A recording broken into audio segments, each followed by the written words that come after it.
فحسبتم أنما خلقناكم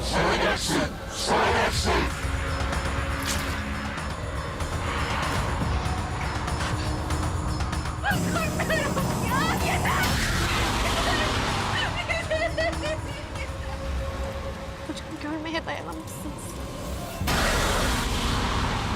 Allah belanızı versin!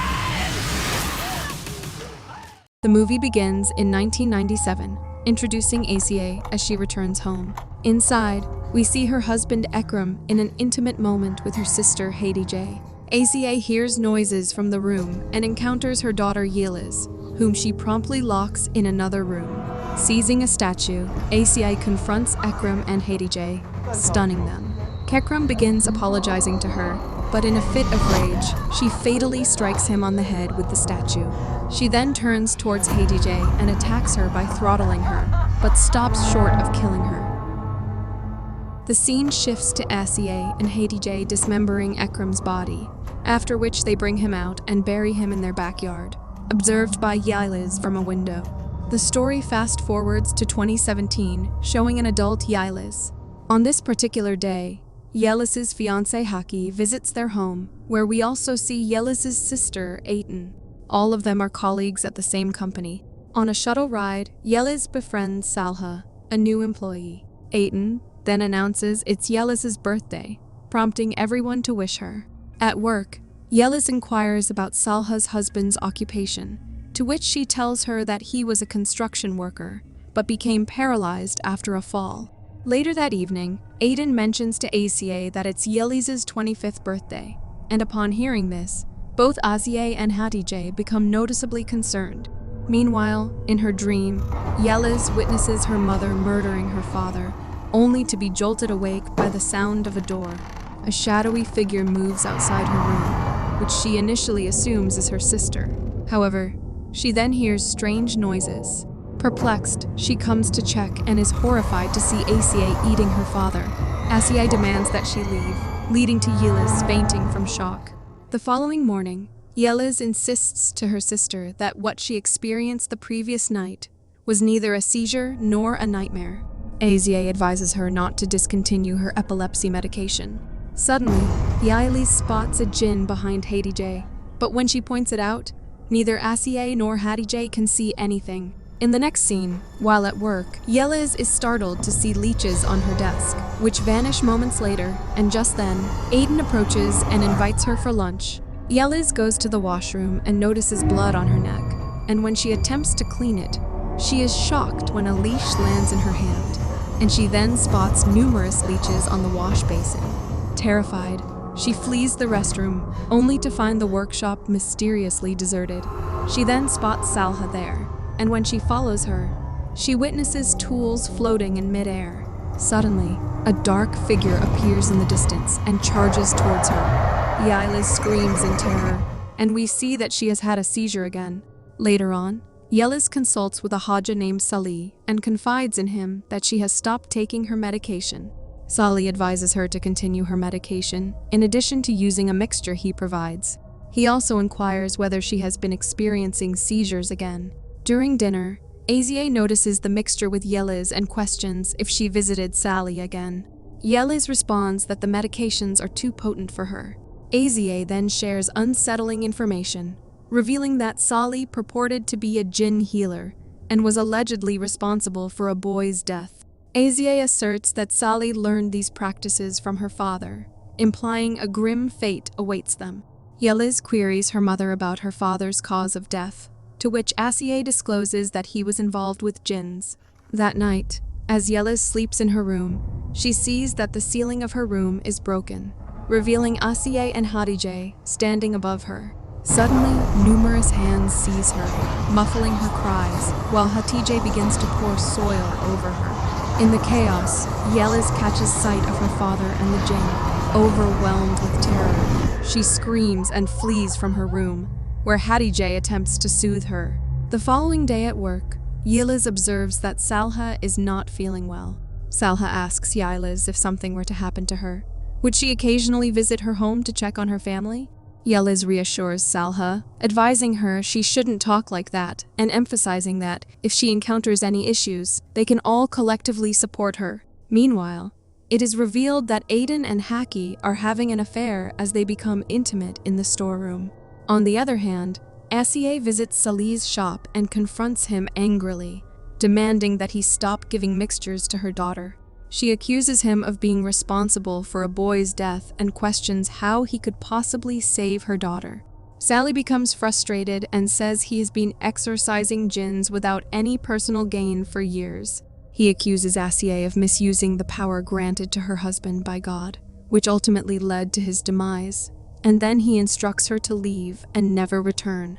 That night, as Yeliz prays, we see a jinn lurking behind her.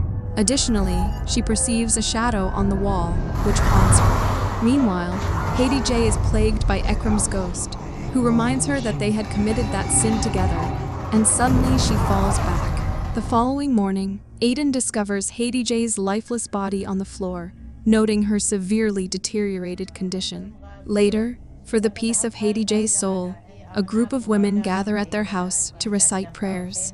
Initially comforted by the prayers, Yeliz's sense of ease quickly dissipates as she notices the woman's eyes turning white. Suddenly, her mother intervenes and asks her to go inside and tell the Haja to come out. Yeliz goes inside and urges the Haja to come out if her prayers are finished. But as she turns to leave, Hadijah calls out her name. Terrified, Yeliz turns towards her, and Hadijah warns her that they want her and will get her. Yeliz sees jinns in the room and attempts to flee, when Aiden arrives and attempts to calm her down, restoring a sense of normalcy. That night, Asia and Aiden leave the house to attend Hadijah's funeral, leaving Yeliz alone at home. While taking a bath, Yeliz senses a presence in the bathroom. She tries to open the door but finds it jammed, while the lights start flickering ominously, revealing the presence of a jinn. Suddenly, everything returns to normal, and the door opens by itself. Terrified, Yeliz calls her mother, pleading for them to return due to her fear. However, Asia insists they cannot come back that night, and advises her to close the door and go to sleep. Later, we find Yeliz asleep on a chair when the house lights suddenly go out. Hearing noises downstairs, Yeliz comes down to investigate, and finds her mother washing dishes in the kitchen. Asia explains she returned early as her father can't manage alone, and when Yeliz reminds her that he is dead, Asia simply smiles. Suddenly, the doorbell rings, but when Yeliz looks back, her mother has vanished. The bell rings again, and upon opening the door, Yeliz encounters the jinn, which points to a portal.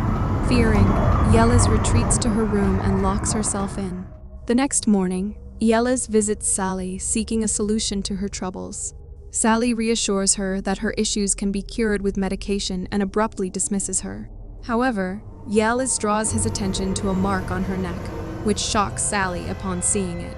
Yeliz explains that during her seizures, she experiences terrifying visions, which she cannot bear. These occurrences have become a daily ordeal for her.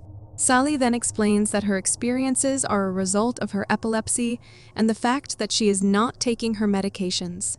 Her subconscious mind is showing her all this. As he prepares to leave, Yeliz questions if he is avoiding her due to the death of the boy. Sally clarifies that he did not kill the boy. Rather, the boy was sacrificed. He elaborates that when the boy turned 25, the jinn came to claim him, and Sally was involved in the final stages. Despite knowing the inevitable outcome, he attempted to help the boy. Yeliz seeks answers about why jinn would come for him, to which Sally reveals that a deal was made through a Haja, offering the boy to jinn. When the time came, a portal opened, and the jinn took him to their realm. Yeliz implores Sally, declaring him her last hope and expressing her preference for death over continuing to live in such torment. In response, Sally requests a tuft of her hair and the nail of her pinky, explaining that he will attempt to help but may not be successful if the circumstances are as dire as they seem. On the other hand, Aiden and Haki engage in a romantic encounter in the workshop, only to witness the tragic sight of Salha's lifeless body hanging there. Yeliz visits Salha's house to check on her disabled husband and child, but receives no response when she knocks on the door. Peering through a window, she catches sight of a girl running.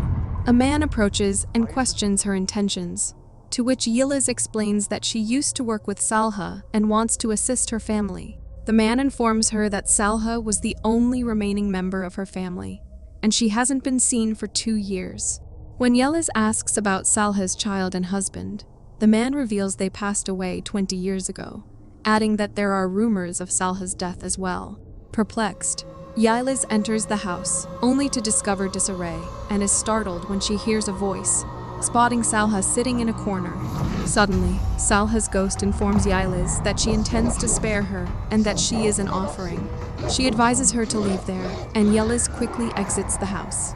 She calls Haki to pick her up, but upon arrival, he proposes marriage and resorts to physical harassment when she refuses. Enraged, Yeliz is forcibly thrown from the car by Haki, who then berates her before driving off. On the other hand, Sally performs a ritual, during which he experiences visions and witnesses a couple making offerings, as well as Azier committing the act of killing her husband. Next, we see ACA at home, where she hears peculiar sounds emanating from a box. Upon investigation, she discovers an abundance of gold jewelry and money inside. Suddenly, the lights go off, and she witnesses insects crawling within the box. But when the light turns back on, she finds the box empty, devoid of any valuables. Later, Sally arrives at Asie's house, prompting her to react angrily and threaten to involve the police. Despite her resistance, he attempts to explain the urgency of helping Yeliz before it's too late. Asie retaliates, revealing her husband's demise due to Jinn's involvement and her 20-year-long struggle to keep them away. Sally implores her to share any relevant information, but she refuses, asserting that her daughter's epilepsy will soon improve, and advises him to mind his own business. Next, we see Yeliz crying in her room, followed by an unsettling change in her behavior. Her eyes turn completely black, and a disturbing smile spreads across her face. On the other hand, Aiden heads to the bathroom for a bath, and is startled to see her own lifeless body there. Yeliz stands behind her, prompting Aiden to apologize anxiously, and her horror intensifies as she notices Yeliz's feet. She then realizes Yeliz is advancing towards her with a knife. In panic, Aiden closes her eyes, only to find when she opens them again that Yeliz has vanished. Later, Yeliz calls Haki and suggests they spend some quality time together. When Haki arrives to pick her up, he's taken aback by her completely different appearance, and he compliments her. After a while, Yeliz asks him to stop at a secluded spot, and Haki complies, pulling over to a desolate area. Once there, Yeliz removes her jacket and initiates what appears to be a romantic encounter, but instead, she suddenly launches a violent attack on Haki, biting flesh from his face and repeatedly stabbing him with a knife until he succumbs to his injuries. Next, we see Yeliz on her bed, screaming in horror upon seeing the knife and blood in her hand. Hearing her distress, Asia rushes to her side to comfort her. Asia calls for Aitan to take care of her, and then steps out to contact Sally, and she reveals to Salih that Ikram had made Yeliz an offering. It becomes apparent that a couple was unable to conceive a child, so they offered Ikram a lot of gold and money, in return for which Ikram offered his daughter to jinns. Aziai had opposed this arrangement, but Ikram had deceived her by claiming he had chosen another child for the offering. Upon learning these revelations, Sally instructs Asie to take Yeliz to the back of the house, tie her hands and feet, and disregard anything she may say, as it cannot be trusted.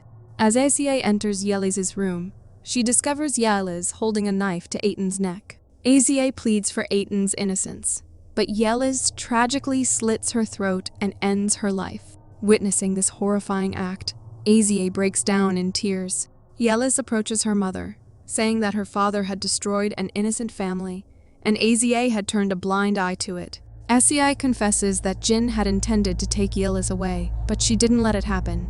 Yeliz is about to deliver a fatal blow when Sally intervenes, and then a portal begins to open in the room. In a flashback, it is revealed that Ikram had chosen Salha's child for the offering. However, according to the terms of the agreement, if the child was born disabled or died before reaching the age of 25, the pact would be rendered invalid. Consequently, the jinn exacted their vengeance by killing Ekram first. Azia confesses that she killed Ekram, driven to madness by the events surrounding the offering approximately 1 month later. Sally declares that they won't rest until the jinns take Yeliz to their world. He leads them to the same location where the ritual took place, instructing ACA to position Yeliz by the tree. Sally prepares for the ritual, informing ACA that if successful, Yeliz will be saved, but she won't survive the process. ACA expresses her readiness to sacrifice herself for her daughter. Sally explains that fire and water are the only conduits to connect with the jinn world. He surrounds Yeliz with a circle of fire and begins chanting incantations. As a result, the jinn inside Yeliz begins to suffer, and a jinn entity manifests and burns in the flames. Sally appeals to the jinn to take Asiye, who suddenly ignites and perishes in the fire.